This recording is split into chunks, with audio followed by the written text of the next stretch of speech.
A company that had never designed a land-based fighter in its history was about to build one of the finest fighters of the Second World War. Kawanishi built floatplanes, seaplanes, aircraft that took off from water, not runways. The Japanese Navy's own engineers doubted the company had any business building a fighter meant to fly from land at all. They were wrong, and the reason they were wrong is the same reason this story ends in wreckage. The philosophy was simple. Take everything learned from the sea and force it onto solid ground. The wing shape that let it slice through ocean spray would soon carry cannons into the skies over Japan. But that same shape, bent and reshaped for a machine that had never touched water, would come back to break the very pilots flying it. How does a seaplane company end up building the aircraft that finally gave Japan's exhausted pilots an even fight against the Hellcat and the Corsair? The answer starts with one engineer. His name was Shizuo Kikuhara.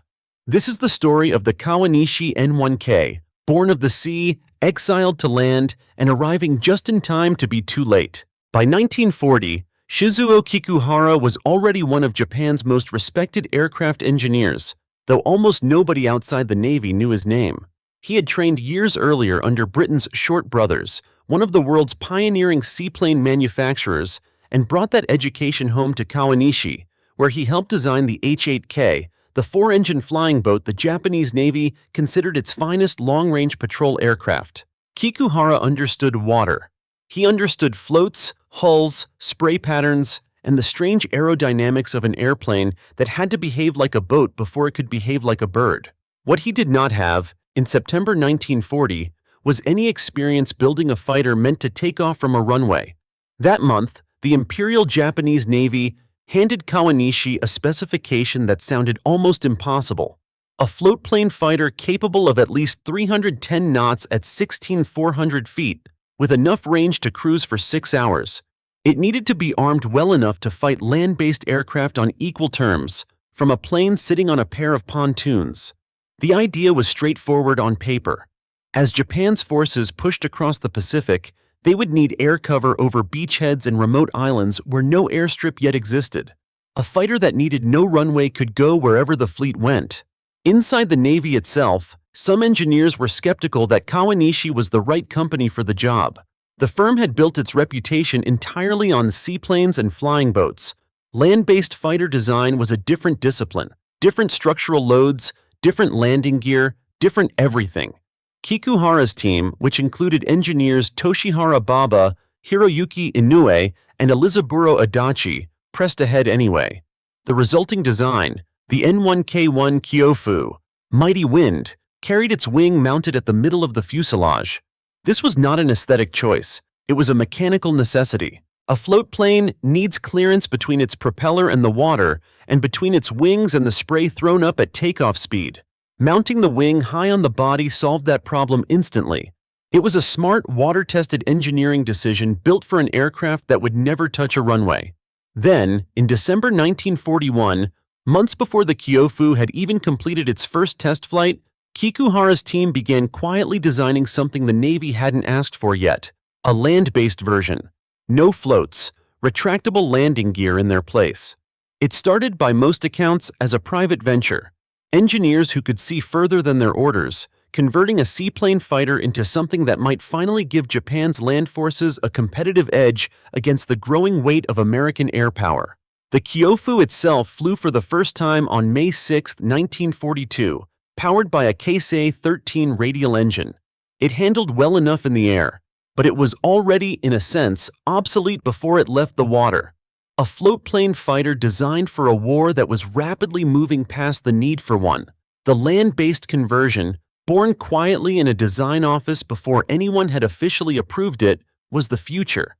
And it carried, hidden inside its very shape, the same wing position that had once solved a seaplane's problems, now waiting to create a new one entirely.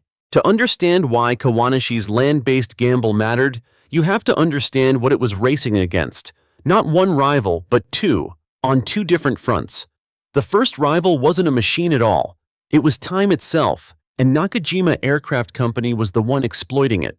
While Kikuhara's team was still refining the Kyofu, the Navy needed something, anything, to fill the floatplane fighter role immediately. Nakajima's answer was the A6M2N, a crude but fast solution. Take the already proven Mitsubishi Zero, bolt a single central float and two stabilizing floats underneath it, and call it done. It wasn't elegant, it wasn't purpose-built, but it was ready first, and it filled the gap while Kawanishi's more ambitious design was still on the drawing board. For a company betting its reputation on a purpose-built floatplane fighter, watching a converted Zero beat you into service was not a comfortable position. But the rival that would matter for the rest of this story, the one this aircraft would spend the next 3 years measured against in the skies over the Pacific, wore a different insignia entirely. It flew off the decks of American carriers, and its name was the Grumman F-6F Hellcat. By the time Kawanishi's land-based fighter would see combat, the Hellcat would already be the backbone of American naval air power, rugged, simple to produce in overwhelming numbers, and flown by pilots trained in a system that could replace losses faster than Japan could dream of matching. The Hellcat wasn't the fastest fighter in the Pacific, and it wasn't the most maneuverable. It didn't need to be. It needed to be good enough, built by the thousands, and flown by men who had the fuel and the training hours Japan's pilots increasingly did not. That was the standard. That was the wall Kawanishi's engineers didn't yet know they were building toward. The official specification that had started all of this remained blunt and unforgiving at least 310 knots, roughly 357 miles per hour, at 16,400 feet, with enough fuel for 6 full hours in the air. Armament had to include either a pair of 20mm cannon and two 7.7mm machine guns, or an equivalent mix using heavier 13.2mm guns. It needed to carry at least two 66-pound bombs. For comparison, the A6M20, Japan's frontline fighter and already in combat over China, at the time the specification was issued, could not meet those numbers as a floatplane at all. Kawanishi wasn't being asked to match an existing aircraft. They were being asked to beat one that hadn't been converted yet. On numbers nobody had proven a floatplane fighter could hit. The Kyofu prototype's first flight on May 6, 1942, was itself a trial by fire in more ways than one. The aircraft had been designed with contra-rotating propellers, two propellers spinning in opposite directions on the same shaft, intended to cancel out the torque of its powerful Keisei-14 engine and keep the aircraft stable at low speed on the water. It was an elegant solution to a real problem. It also did not work reliably. Persistent gearbox failures forced Kawanishi to abandon the contra-rotating setup for production aircraft, switching to a conventional three-bladed propeller instead. A compromise, but one that let the program move forward. 97 Kyofu floatplanes were eventually built, and the type would go on to serve in limited numbers over Borneo and the waters around Balikpapan. That was the seaplane's own quiet ending. Solid, serviceable, ultimately outpaced by a war that no longer needed what it was built to do.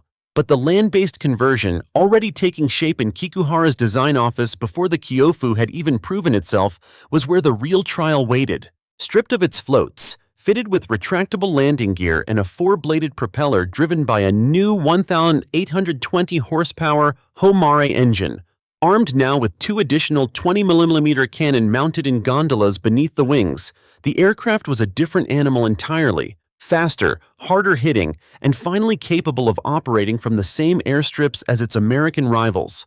The land-based prototype took to the air for the first time on December 27, 1942. The Navy, watching a seaplane company deliver an aircraft that was pumping, on paper, faster than the Zero and carrying more range than Japan's dedicated interceptor, the Raiden, did something it rarely did for outsiders. It approved production immediately, designating the new fighter the N1K2-J. They gave it a name that sounded like a warning and a promise in the same breath: Shiden, Violet Lightning. Kawanishi had done what its own Navy doubted it could do. A company that had spent 20 years building airplanes to land on water had built a fighter to fight from land, one that, on paper, could finally stand toe-to-toe with whatever the United States sent against it. The trial was won. The war was not. Violet Lightning did not get a quiet introduction. The Shiden was rushed toward squadrons carrying all the promise of its specification, and immediately, all the growing pains of an aircraft built faster than it could be properly tested. The first operational unit to receive the new fighter was the 201st Kokutai, deployed to Cebu in the Philippines. On paper, This was exactly the assignment the Shiden had been built for. A land-based fighter finally capable of matching American aircraft on equal terms, defending Japanese-held territory in the heart of the Pacific theater. In practice, the deployment revealed almost immediately how much unfinished business the aircraft still carried. American fighters caught a number of the new Shidens on the ground at Cebu and destroyed them before they ever left the runway. This was not simply bad luck. It was a symptom of a machine still working through the growing pains of its rushed development. An aircraft that needed more time and testing than the war was willing to give it. The engine at the heart of the Shiden, a new 1,820 horsepower Homare radial, had been pushed into production without the extended development period an engine of that complexity would normally require. Reliability problems surfaced early and often. Pilots reported engines that ran rough, lost power unpredictably, and demanded far more maintenance than the ground crews on a forward airstrip in the Philippines could reasonably provide. And then there was the landing gear, a problem written into the aircraft's DNA from the very moment Kikuhara's team began the land conversion. The Shiden had inherited its wing position directly from its seaplane ancestor, the Kyofu, mounted at the middle of the fuselage rather than low on the body. That mid-wing placement had made perfect sense for a floatplane, where it kept the wings clear of ocean spray and the propellers safely above the waterline. On a land-based fighter, it created an entirely different problem. To give the propeller enough clearance from the runway with a wing mounted that high, the landing gear legs had to be long enough that they flexed under load, long enough that they were prone to failure on anything but a smooth landing. Pilots at Cebu found the gear temperamental in a way that cost them aircraft even without a single American fighter overhead. None of this made the Shiden a bad airplane. Contemporary pilots who flew it and Allied intelligence officers who examined captured examples consistently praised its speed and maneuverability compared to Japan's earlier fighters. It was, in the air, everything the specification had promised. But an airplane that struggles on the ground before it even engages the enemy is an airplane still being paid for in blood while its designers work out the flaws. And Kawanishi's engineers knew exactly where those flaws were coming from, because they had built them in themselves, inherited from an aircraft meant to float rather than roll. The response came almost immediately, and it says something about how seriously Kawanishi treated the problem. A complete redesign of the aircraft began just 4 days after the N1K2-J's first test flight in December 1942, before the fighter had even reached squadron service, let alone before the failures at Cebu confirmed what the engineers already suspected. The goal was direct: fix what the seaplane heritage had broken. The redesign moved the wing from its mid-fuselage position down to a conventional low-wing configuration, the standard layout for virtually every successful land-based fighter of the war. With the wing lowered, the landing gear could finally be shortened to a normal sturdy length instead of the long spindly legs the mid-wing design had demanded. The fuselage was reshaped around this change, lengthened slightly, with a redesigned tail to match the new proportions. Engineers also used the redesign as an opportunity to simplify the entire production process. More than a third of the parts from the original Shiden could still be used in the new version, even as the airframe shed roughly 550 pounds of weight, making it lighter, faster, and considerably easier to build in wartime conditions. It was, in effect, Kawanishi correcting its own inheritance, taking the very design choice that had once been the smart, water-tested solution to a seaplane's problems and finally cutting it away now that the aircraft no longer needed it. The new variant would carry a new name to match its new shape, the N1K2-J Shiden Kai, Violet Lightning Improved. But the improved version was not yet in the fight. For now, in the skies over the Philippines and the waters of the Pacific, the original Shiden remained exactly what it was, a fighter with real teeth, hobbled by a body it had never quite finished becoming. Somewhere in a Kawanishi design office, the fix was already taking shape on drafting tables. Whether it would arrive in time was a question the war itself was about to start answering. The N1K2-J Shiden Kai made its first flight on January 1, 1944, and it arrived carrying something no other fighter aircraft in the entire war would ever have. Buried in the wings was a piece of mechanical ingenuity that still surprises engineers who study it today: an automatic combat flap system. The landing flaps on the Shiden Kai did double duty.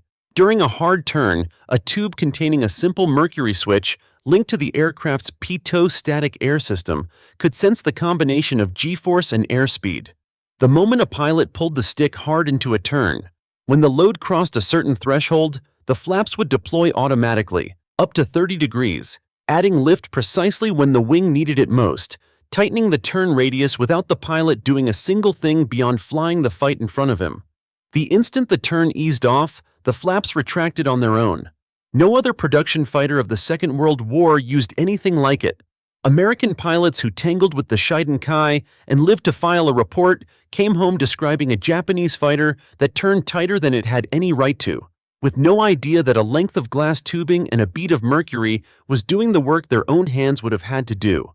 It was not just agile, it was armed like a heavyweight. 4 20mm Type 99 cannons sat in the wings, giving the Shiden Kai enough firepower to shred an Allied fighter in a single burst or put real damage into a heavy bomber. Powered by the same Homare engine, now uprated and running more reliably than its predecessor, the Shiden Kai could reach 369 miles per hour at just over 18,000 feet.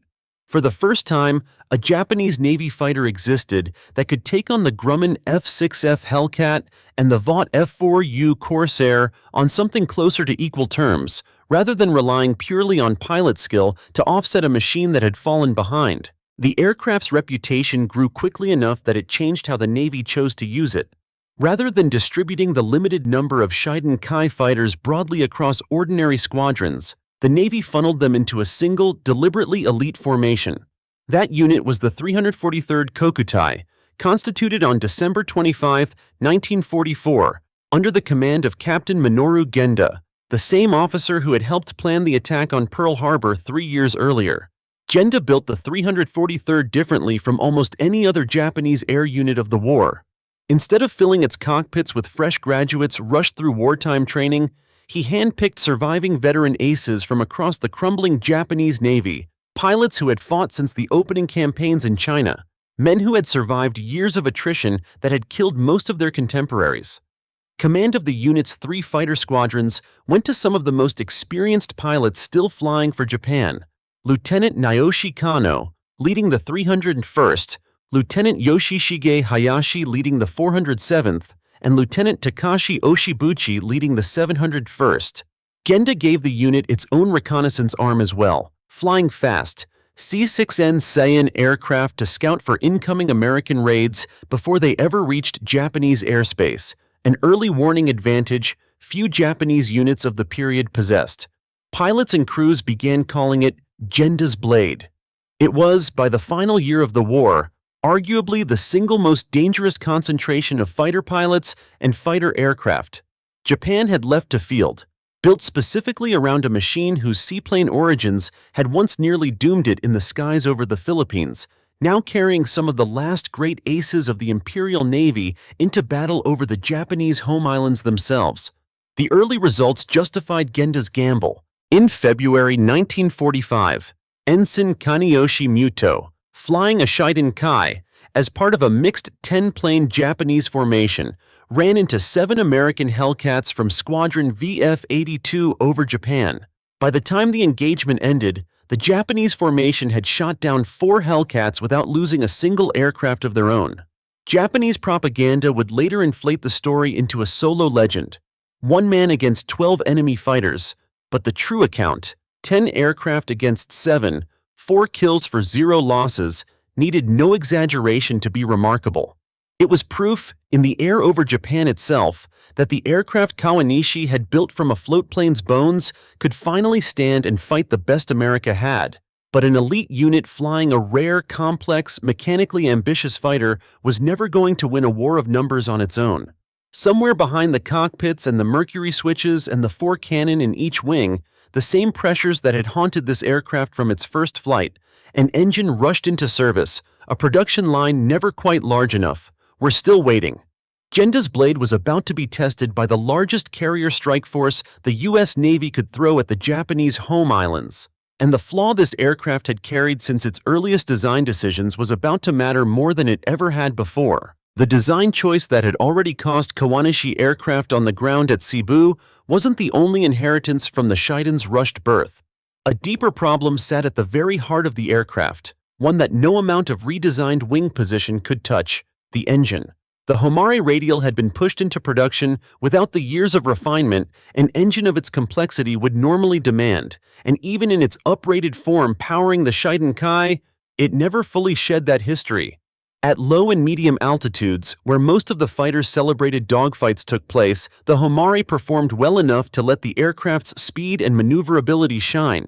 But above roughly 21,000 feet, the engine's performance fell away sharply. Power dropped, reliability worsened, and the responsiveness that made the Shiden Kai such a dangerous turning fighter lower down began to disappear exactly when a pilot needed it most. 21,000 feet was not a random number. It was almost precisely the altitude at which American B-29 superfortresses conducted their bombing runs over Japan. The very aircraft this fighter had been rushed into elite squadrons to stop were operating in the one altitude band where the Shiden Kai's engine was at its worst.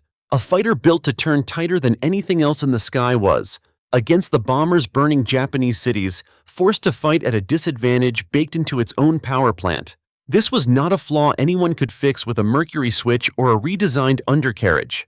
It was a limitation of Japan's wartime industrial base itself, an engine manufacturer racing to deliver horsepower figures the airframe needed, without the luxury of years of bench testing that a peacetime program would have demanded.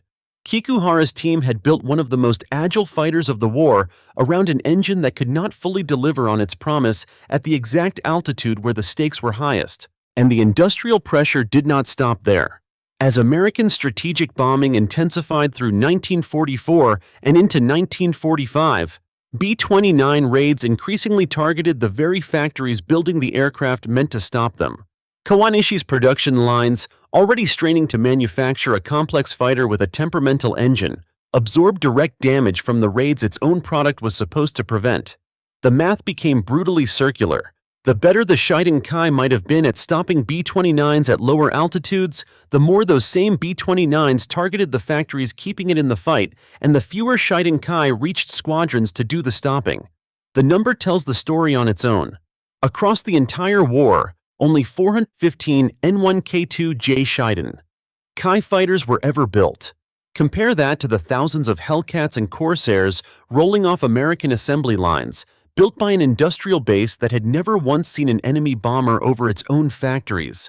Japan had, by 1944, finally designed a fighter capable of meeting the best American carrier aircraft on close to equal terms in the air. It simply could not build enough of them, fast enough, to matter at the scale the war now demanded.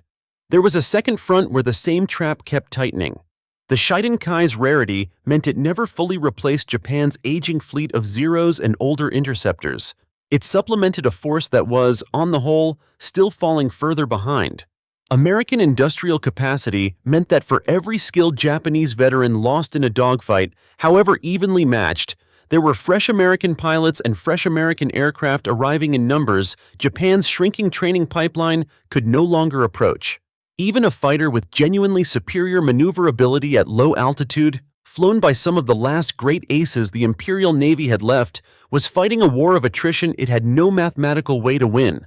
Skill and clever engineering could still win individual engagements. They could not, by themselves, replace an aircraft industry running at a fraction of its rival's capacity under direct bombardment, building an engine still fighting its own reliability problems years after it should have matured.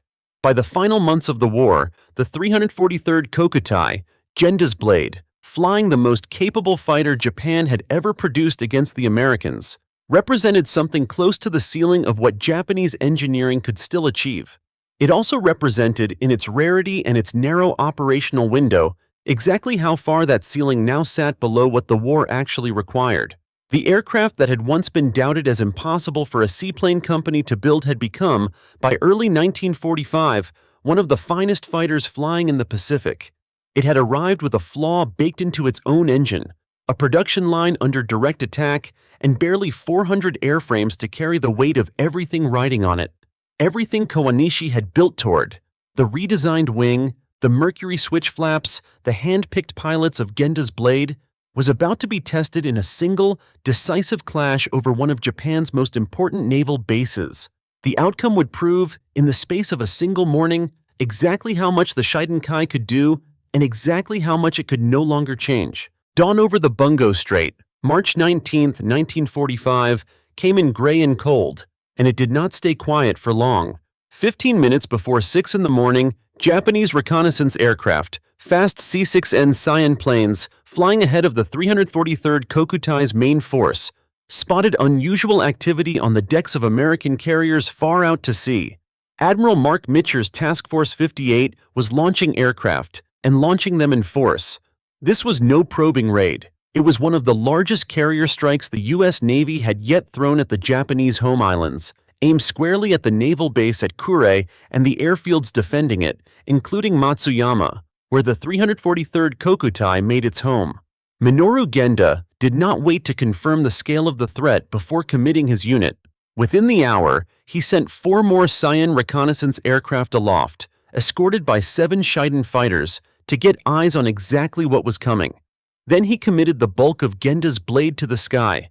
16 Shiden Kai from the 701st Hikotai, under Captain Oshibuchi, 17 more from the 407th, under Captain Hayashi, 21 from the 301st, under Captain Kano, 72 aircraft in total, climbing to meet a force that vastly outnumbered them, flown by pilots who were, in many cases, the last surviving combat veterans the Imperial Navy had left. The 407th was recalled partway through the intercept, ordered back to base as a second wave of American aircraft approached from a different direction.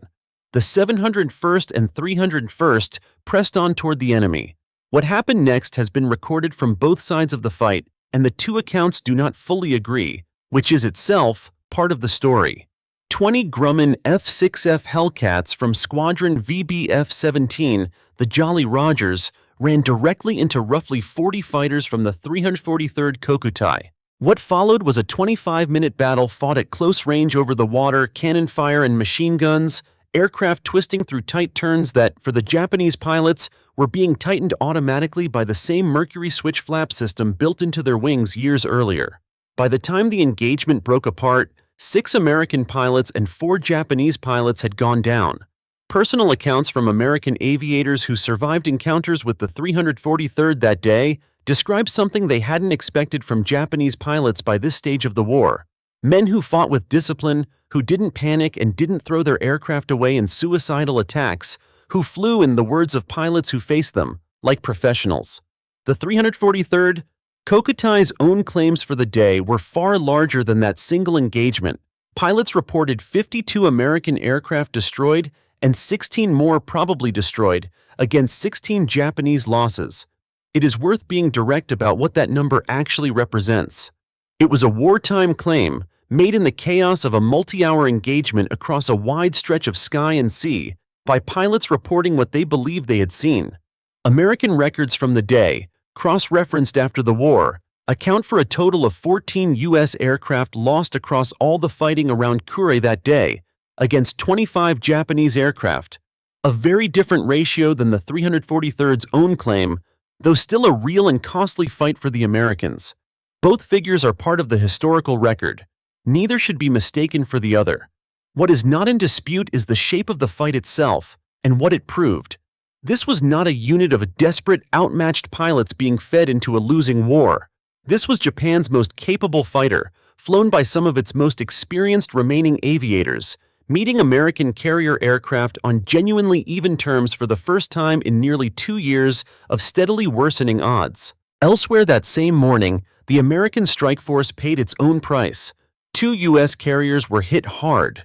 One, the USS Franklin, struck by bombs that tore through her decks and killed 724 of her crew, one of the costliest single-day losses any American carrier suffered in the entire war. Kure itself, the primary target, came through largely intact. Not a single major Japanese warship in the harbor was sunk that day. For the 343rd Kokutai, March 19th stood as the high-water mark of everything Kawanishi's engineers and Minoru Genda's hand-picked pilots had built toward.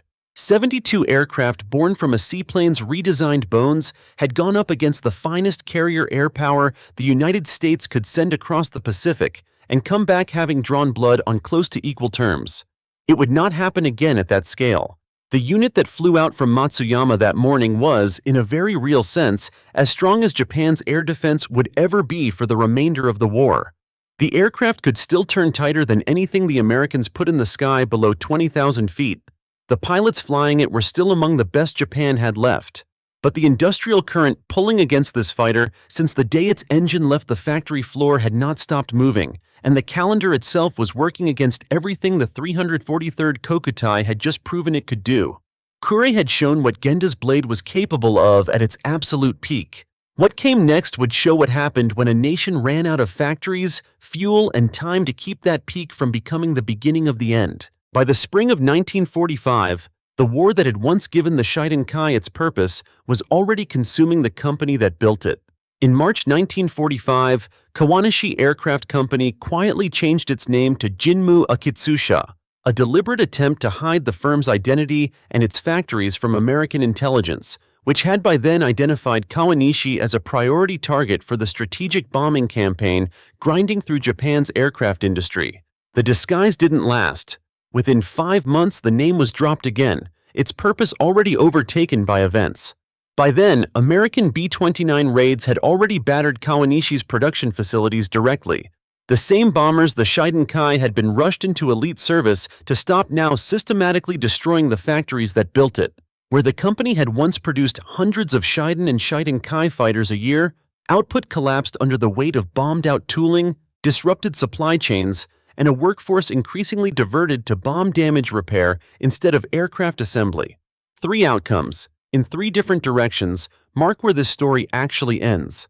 Shizuo Kikuhara, the engineer who had trained under Britain's Short brothers and spent a career designing aircraft meant to touch water before he ever touched a runway, survived the war. He had built, by any honest engineering measure, one of the finest fighters Imperial Japan ever fielded. A machine that could turn inside a Hellcat, hit as hard as anything in the Pacific theater below 20,000 feet, and do it with technology no other country's engineers had thought to build into a wartime fighter. He had also built it inside an industrial system that could never give him the engine reliability, the production capacity, or the time his design deserved. Kikuhara's name would remain known chiefly to aviation historians and enthusiasts rather than the wider public, a footnote to a fighter that, in the popular imagination, is still overshadowed by the more famous Zero it was built to surpass. A representative pilot's story closes differently. Ensign Kaneyoshi Muto, whose 4-kill, 0-loss engagement in February 1945 had already become one of the Shiden Kai's defining moments, continued flying combat missions with the aircraft through the final chaotic months of the war. One of a shrinking pool of veteran pilots the Imperial Navy could no longer replace at anything like the rate it was losing them. He represented exactly what Genda had built the 343rd Kokutai to preserve, skill and experience concentrated into a machine finally capable of using it. But skill concentrated into 400 airframes could not, on its own, replace an air force that had spent 3 years losing its best pilots faster than any training pipeline could rebuild them. And the company itself faced the most complete reckoning of all. By the time Japan surrendered in August 1945, Kawanishi's factories lay in ruins, its workforce scattered, its once proud position as one of Japan's premier aircraft manufacturers reduced to rubble alongside nearly every other name in the country's aviation industry. A total of 415 N1K2-J Shiden Kai fighters had been built across the entire production run, a number that, set against the scale of the air, war raging over Japan by 1945, could never have been enough, no matter how capable each individual aircraft was. The Shiden Kai's story, in the end, was never a story about whether the engineering worked. It worked. Pilots who flew it and pilots who fought against it agreed on that much. It was a story about whether engineering excellence, arriving from a company nobody expected to produce it, could outrun an industrial collapse already underway before the aircraft ever left the drafting table. By August 1945, the answer had already been written in bombed factories, in an engine that never fully matured, and in 415 airframes standing against thousands. What Kawanishi built did not save Japan's air war, but it did not disappear either. Not the company, and not the idea that a seaplane maker, doubted by its own navy, could still hand its pilots one of the best fighters of the war. What happened to that legacy, and to the company itself, would take another chapter entirely to tell. Kawanishi, aircraft company in the form that built the Shiden and the Shiden Kai, did not survive the war as a name, but the company itself did not simply vanish either. It went through a series of transformations that mirror almost exactly the chaos and reinvention playing out across Japan's entire aviation industry in the years immediately after surrender. In 1946, production resumed at the remains of the old Nishinomiya factory, not of fighters, but of a civilian motorcycle called the Pointer, built in a country now forbidden by the Allied occupation from manufacturing military aircraft at all. A year later, in 1947, the company renamed itself Meiwa Kogyo, deliberately putting distance between its new civilian identity and its wartime record. By November 1949, that entity split three ways, and one of the resulting companies took a name that would carry Kawanishi's engineering lineage forward: Shin Meiwa Industries. Shin Meiwa's ambitions pointed straight back toward the sky and straight back toward the water. The company began by manufacturing drop tanks for American warplanes stationed in Japan during the post-war years, a modest, almost ironic role for a firm that had once built fighters meant to shoot those aircraft's predecessors down. But when Japan's 1950 aviation law finally permitted the country to design its own aircraft again, Shin Meiwa moved quickly. Engineers purchased a Grumman HU-16 Albatross amphibian and took it apart piece by piece to study American post-war seaplane design, channeling the same expertise in floats and hulls that had once produced the Kyofu into an entirely new generation of aircraft. By 1962, the company had completed the UFXS, a technology testbed that would lead directly to some of the most capable flying boats built anywhere in the world. The company renamed itself once more in 1992, becoming Shin Meiwa Industries, the name it still carries today. Headquartered in Takarazuka, in the same Hyogo prefecture where Kawanishi first built aircraft in the 1920s, Shin Meiwa remains best known internationally for its amphibious aircraft, including the US-2 search and rescue flying boat, still in active service with Japan's self-defense forces. The company has also become part of the international supply chain for Boeing, manufacturing components for the same American aerospace industry whose wartime factories once vastly outproduced Kawanishi's own. There is a quiet symmetry in that. The firm that built one of Japan's finest wartime fighters, undone in part by an industrial base it could never match, now builds parts for the very industrial power that had once buried it in bombers and Hellcats. The men who commanded and flew the Shiden Kai took equally divergent paths after the surrender.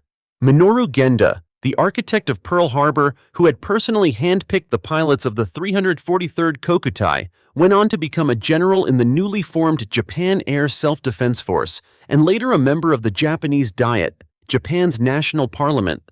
The man who had built one of the war's most elite fighter units out of Japan's last veteran. Aces spent his post-war decades helping shape the very institutions meant to ensure Japan would never again need a unit like Genda's blade. Physical traces of the aircraft itself are scattered today across 3 continents. A Shiden Kai sits in the Smithsonian's collection at the Stephen F. Udvar Hazy Center outside Washington, D.C., alongside other surviving examples of Japanese wartime aviation. Another rests in the National Museum of the United States Air Force at Wright-Patterson Air Force Base in Ohio, displayed as one of the fighter-bomber variants that once carried bombs beneath its wings. A third is held by the National Naval Aviation Museum in Pensacola, Florida. Captured aircraft, brought home after Japan's surrender, that once represented exactly the kind of threat American carrier pilots respected most in the final year of the war. And in April of 2026, the story surfaced again in the most literal sense possible. Off the coast of Kagoshima Prefecture, near the city of Akune, recovery teams pulled a Kawanishi N1K2-J Shiden Kai up from the seabed roughly 3 meters down after more than 81 years underwater. Watched by a gathered crowd of historians, volunteers, and local residents, the wreck emerged from the water still remarkably intact, wings and structural features clearly identifiable, a physical fragment of Genda's blade returning to the surface. 8 decades after the war that built it and buried it, both came to an end. It is a fitting kind of resurfacing for an aircraft whose entire history has quietly slipped beneath the surface of how most people remember the Pacific War.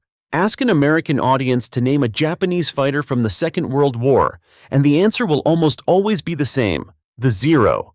Few outside dedicated aviation historians know the name Shiden, let alone Shiden Kai, let alone the seaplane company that built it, or the engineer who trained under a British seaplane firm before designing one of the best land-based fighters Japan ever produced. Part of that is simple wartime timing. The Shiden Kai arrived too late, in too few numbers, to leave the kind of mark on Allied memory that the Zero left in the war's opening years. Part of it is a broader pattern in how Western audiences have told the story of the air war in the Pacific.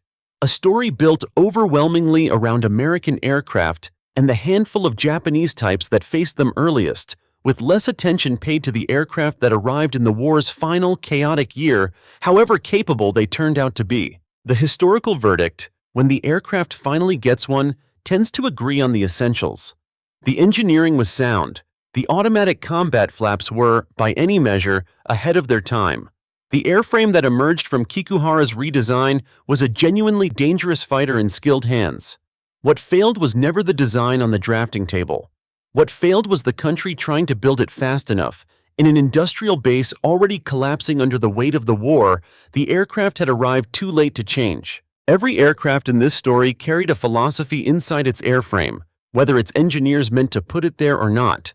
The Kawanishi N1K began as a philosophy of the sea. Every choice that shaped its earliest form, the wing mounted high on the fuselage, the aerodynamics tuned for clearance above water rather than a runway, came from decades spent building floatplanes and flying boats, from an engineer who had learned his trade watching Britain's Short brothers solve problems that had nothing to do with dogfights or altitude ceilings. It was a philosophy built for takeoff from open water, for a war that needed air cover wherever the fleet could reach, floats and all. Then the philosophy had to change, mid-flight, in the middle of a war that would not wait for a company to finish rethinking itself. Kikuhara's team took an aircraft born to float and forced it to fight from land. And for a while, the seaplane's own bones worked against it, in landing gear that broke and pilots lost before they ever saw an American fighter. The redesign that followed wasn't a rejection of where the aircraft came from. It was an admission that the sea's lessons had limits, and that survival meant cutting away even a design choice as sound as the one that had started it all. What came out the other side was something genuinely new. A fighter with a mercury switch instead of a pilot's constant attention, wings that tightened their own turn without being told to, cannon enough to challenge anything America put in the sky below 20,000 feet. It was, in its own way, a third philosophy layered over the first two, not the sea's caution, not land's brute conventional wisdom, but adaptation itself. Engineering that kept correcting its own mistakes until it produced something no other air force in the war had thought to build. And still, none of it could outfly the industrial math working against it in the background the entire time. An engine matured on a factory floor, still catching up to its own ambition. A production line increasingly buried under the same bombs its fighters were built to intercept. 415 airframes, carrying pilots as good as Japan had left, standing against thousands of Hellcats and Corsairs, rolling off assembly lines an ocean away that no enemy bomber had ever touched. The F-6F Hellcat never needed a mercury switch or an automatic flap. It needed to be good enough, built in overwhelming numbers, and flown by pilots whose training pipeline never ran dry. That was its philosophy, and by 1945, it was winning. Not because it was the better airplane in every dogfight, but because it never had to be. It simply had to exist in numbers the Shiden Kai's philosophy of precision could never match. A company that had never built a land-based fighter went on to build one of the finest fighters of the war. That much was true from the very first chapter of the story, and it remained true to the last. What was also true, and what the popular memory of this war has mostly forgotten, is that being the finest was never going to be enough on its own. The Shiden Kai was a masterpiece of adaptation. The Hellcat was a masterpiece of scale, and scale was what the war had left room for.